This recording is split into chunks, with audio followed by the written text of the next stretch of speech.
It's an accident. Yeah. Depends on how the accident happened. What did we miss on? Was the person found guilty? Or Yeah. did he not tell us that? Yeah. Oh, How long are that's they gonna tough. go to jail for? Don't know. Are they That's like, up. That was for the judge to decide. Are they like a You get fam- to leave before they tell how long they're going to jail for. Yeah. Are they like a famous person? Like, would it be on the news? No, small time. That's crazy. Who did he murder? They just kill a random person. His depending on who you were talking to, his wife/girlfriend. That's so bad. Yeah. The whole thing was pretty sad. All right, so hypotenuse leg. This is the fifth and final way to prove triangles congruent. Let's real quickly recap. What do we have so far? Wait. Side, side, side. Side, side, side. Side, Angle, side. Angle, angle, side. Side, Side, side, side. side. Sass. Side, angle, side. Angle. There's that. Angle, angle, side. We already did angle, angle, side. Side, side, angle. Angle, Side. side. That's not one. Side side angle is the one that Angle, you told me angle, not angle. to use. No. Oh, Angle side You angle. can't use angle. Angle, side, angle. Thank you very much. The four that we have so far, it sounds like we need to write these out. Oh, what's H-L-T. The ones that we have so far, side, side, side, side, angle, side, angle, side, angle, and angle, angle, side.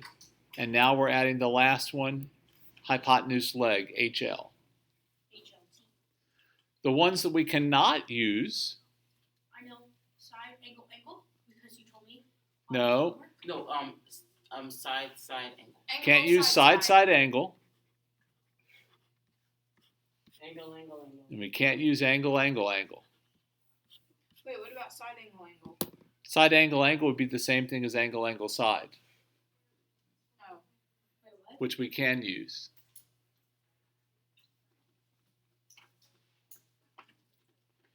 So hypotenuse leg is a special case where side-side angle does always work.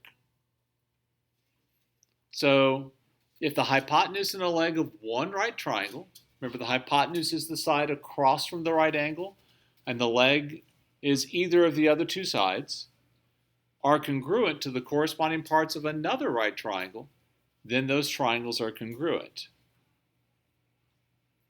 The reason that we couldn't do side-side angle was, I'll draw you a quick picture. You don't have to draw this, but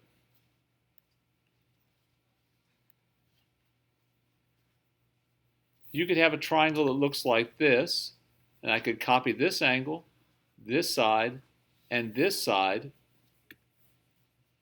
make those all exactly the same, but instead of having this side go back towards the angle, I could flip it out over here and make it go away from the angle.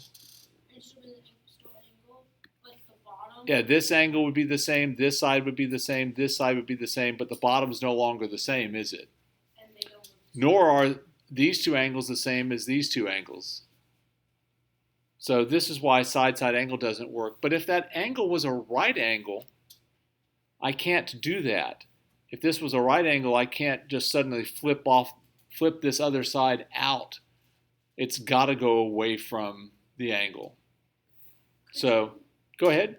Could you lengthen? Well, could I use the triangle at the bottom to explain the KJL or LKJ triangle?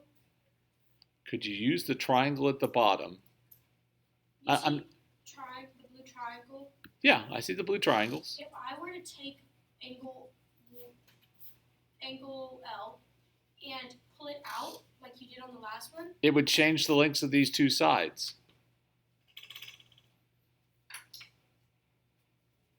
would it change the angle measure? Yes, Okay. but I can't. I have to keep these two sides the same as these two sides. Okay. Okay. So now, one thing that's different about hypotenuse leg, notice we don't need to prove that these two right angles are congruent. We do need to say that we have right triangles, though, because if you don't have a right triangle, how can you have a hypotenuse or a leg? Right. So,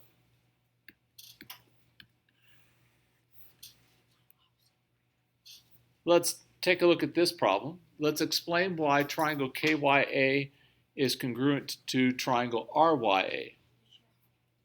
Okay, so we are given, I always start with what we're given.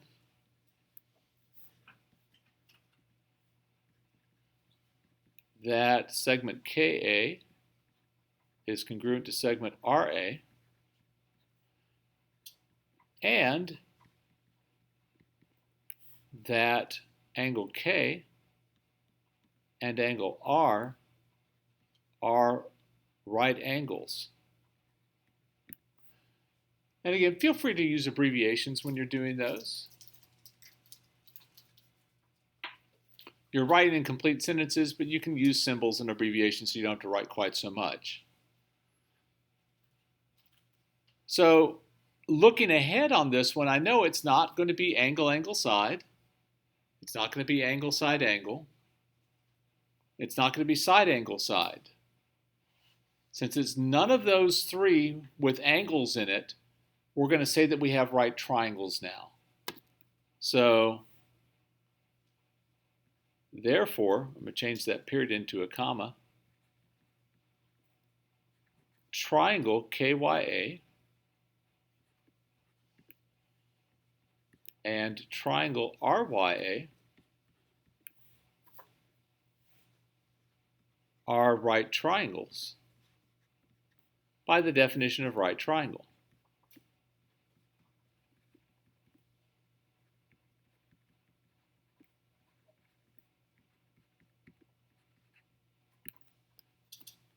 So that's the thing that's different. If it's going to be hypotenuse leg, you have to say that you have right triangles. Because if you don't have a right triangle, you don't have a hypotenuse. If you don't have a hypotenuse, you can't have hypotenuse leg.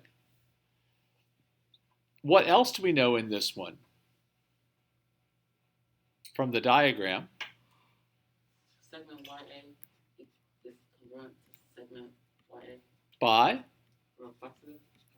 Yes, by the reflexive property.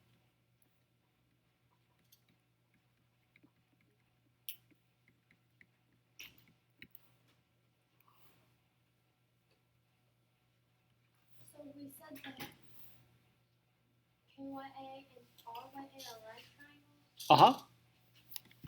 So like they would be little boxes too. I'm sorry.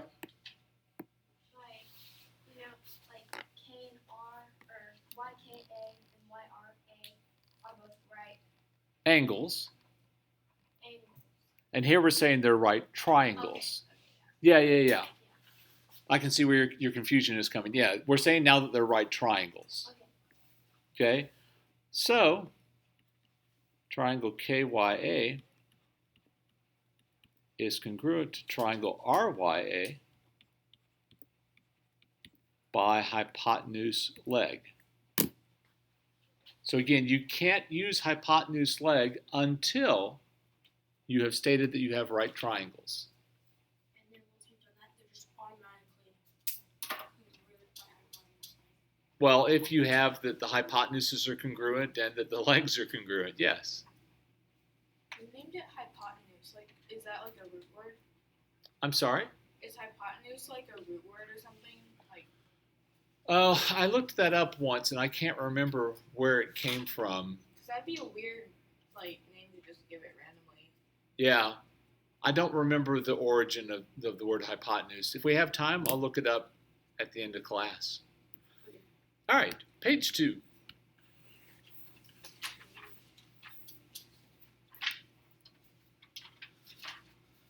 So here we have a diagram, we have some given information, and I want you to notice what's different about the proof statement on this than all the ones we've been doing recently.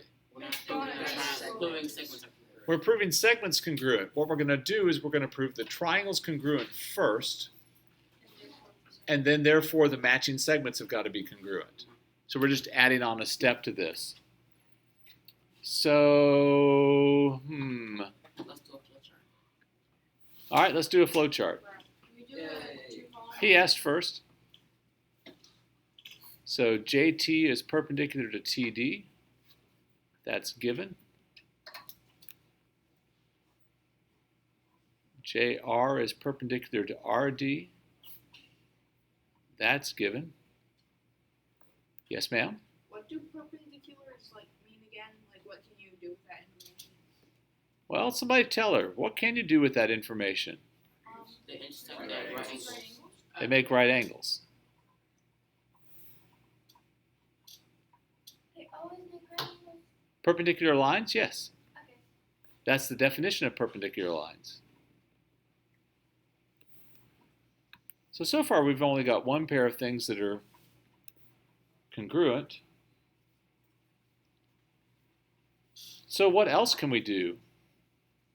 Yes. Can I say angle T? Yeah, you can say angle T. Angle T is a right angle Yeah. Angle T is a right angle. Why? because of the definition of perpendicular. Exactly right. And then angle R is a right triangle. Wait a minute. You said an angle is a right triangle. That isn't. Angle R is a right angle. Yes. And I know that can be hard sometimes. Angle R is a right angle. And that's also for definition of perpendicular lines, right?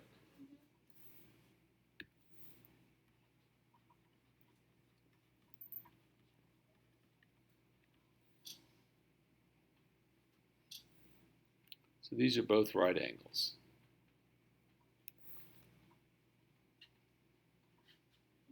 Now, before we go on, there are two different things that we could say about those right angles. We could either say that the right angles were congruent, or we could say that we have right triangles.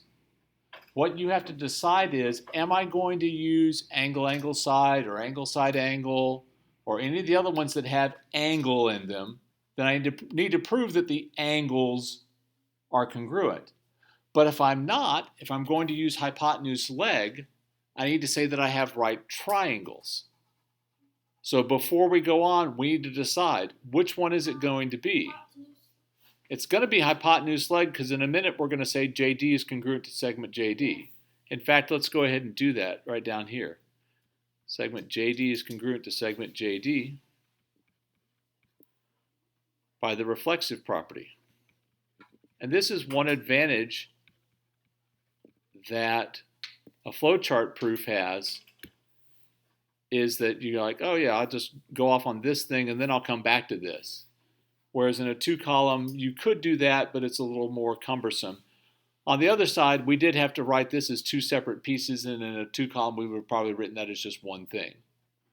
So there are points on either side. So I've got JD is, JD is congruent to JD, and you can see that it's going to be hypotenuse leg. So before we do hypotenuse leg, we have to say that we have right triangles.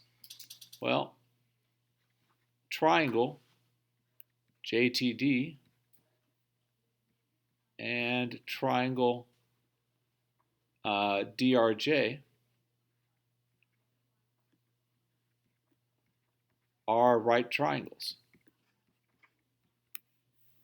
Can you put them in separate ones? I suppose you could. By the definition of right triangle.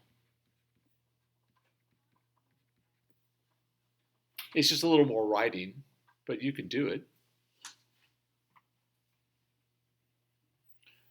And since those are both right triangles, and here we've got the legs congruent, and here we've got the two hypotenuses are congruent, we can bring all that together and say that triangle JTD,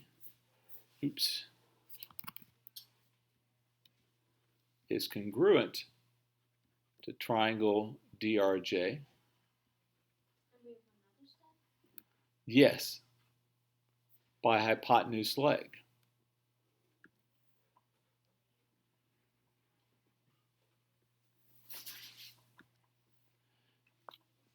Now, if those two triangles are congruent, then any of the matching pieces have to be congruent, right? So from here, we'll say, okay, segment TD then has to be congruent to segment RJ, and that's the definition of congruent triangles.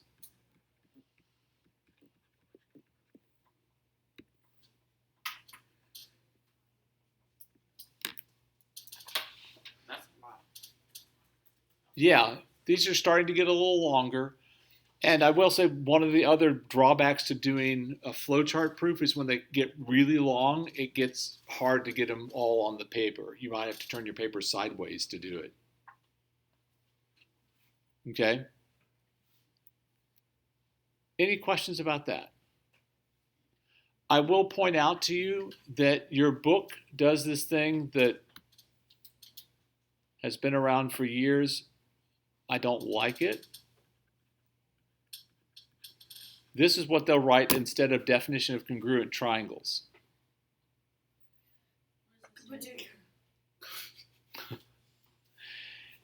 It's an acronym for corresponding parts of congruent triangles are congruent. That's stupid. CPC. Corresponding parts of congruent triangles are congruent. We're missing an A for the 2 R's. It's like a small one. That seems excessive. That is. I don't care for it. It is a little bit less writing. I don't let my students use it because I'm like, it's just the definition of congruent triangles. Why learn something else? All right, last thing. Mr. Davis, Yes, I still remember what you wrote on the board. what did I write on the board? I completely forgot. 309. It's I thought 309. we were talking about Mingwei having that book. Having that what? Oh, The book? The calculus book? Oh, yeah, that's fine. It's not a big deal. I know, that's the only thing I remember you writing on the board. No, remember he did. I completely forgot. He was like, "This is a big deal." Yeah, And he wrote 309. and Yeah, really, you literally forgot. the way to further cement that is to the next day follow up on it. Yeah. And then everyone would have remembered it. And if I'd done it then you'd still know it now. Everyone would. All right. So you're going to have some problems like this in your book where they give you the coordinates of some points and they're asking you to prove that these two angles are congruent. Are we finding the slope? No. What we'll do is we'll find the lengths of all the sides of both triangles and see if the triangles can be proved congruent by side, side, side. Is that like A squared plus B squared equals... We're going to do the distance formula, yeah. You have two choices. You can draw them out on graph paper and then count to find, do the Pythagorean theorem, or you can just do the distance formula. Most people choose to just do the distance formula. Is this distance formula like speed is distance over time? No. Isn't that... What is that? So the length of DE will be the square root of -3 minus -5 squared plus -1 minus -5 squared.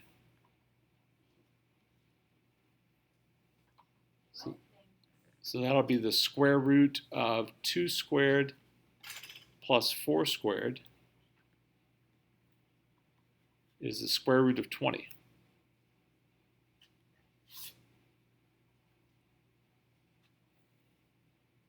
And we'll find the next side in that triangle. The length of EF will be the square root of -2 minus -3 squared plus -3 minus -1 squared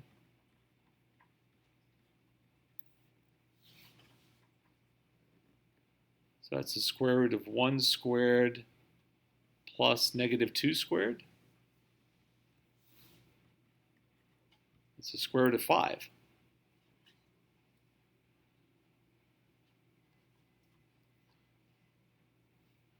And then the length of FD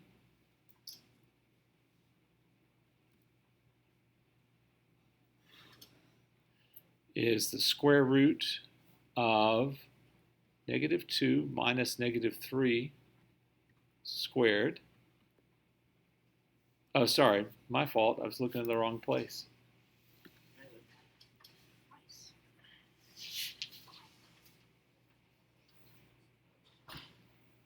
So it'd be negative 2 minus negative 5 squared.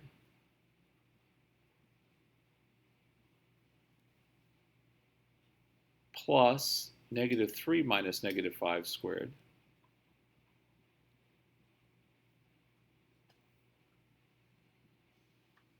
So that'll be the square root of 3 squared plus 2 squared is the square root of 9 plus 4 is 13. So now we know the lengths of all the sides of the first triangle. So then we need to look and see, well, what are the lengths of all the sides of the second triangle? I think I just broke Colton. All right, so the length of GH People actually did this over would be 5 minus, let's do it with the x's first, so just so I'm doing it in the same order I did it before. It doesn't really matter.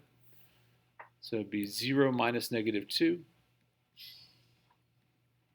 squared plus 5 minus 1 squared is the square root of 4 plus, that'll be 4 squared is 16. So that's the square root of 20. So what do we know? DE is congruent. So segment DE is congruent to segment GH. Yes, ma'am. If I find 2, like if I were to find DE is congruent to GH and then EF is congruent to HI, could I then conclude that FD is going to be congruent to IG? No, because there is no third side theorem. There's only a third angle theorem. Okay. It's a good thought, though.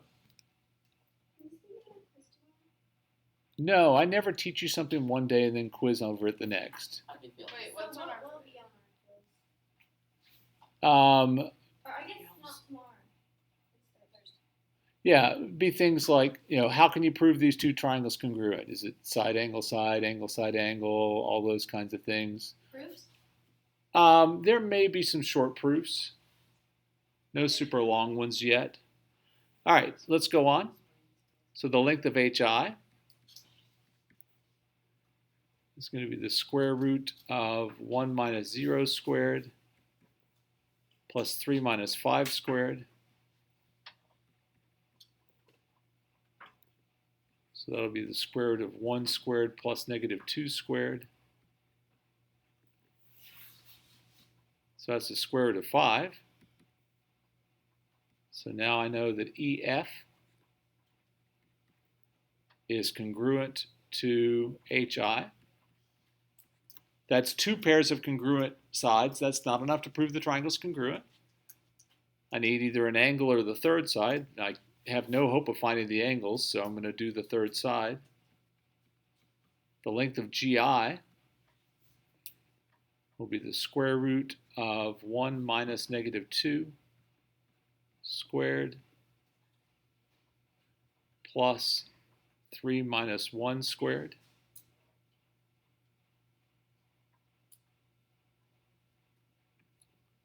So that's going to be the square root of 3 squared plus 2 squared is the square root of 13. So, yeah, well, we're not quite done yet. FD is congruent to GJ. So, what conclusion can I make now? GI. The congruent triangle. Oh, GI, sorry, thank you. We would have to do congruent triangles and then congruent angles from that. Yeah. So triangle DEF is congruent to triangle GHI. How do we know that? By the distance formula. Side. By side, side, side. And therefore,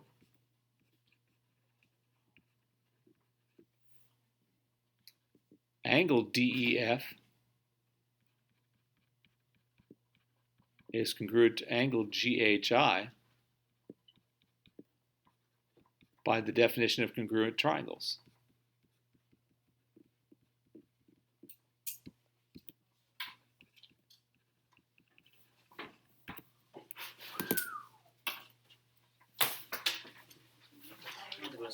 It's a lot, isn't it?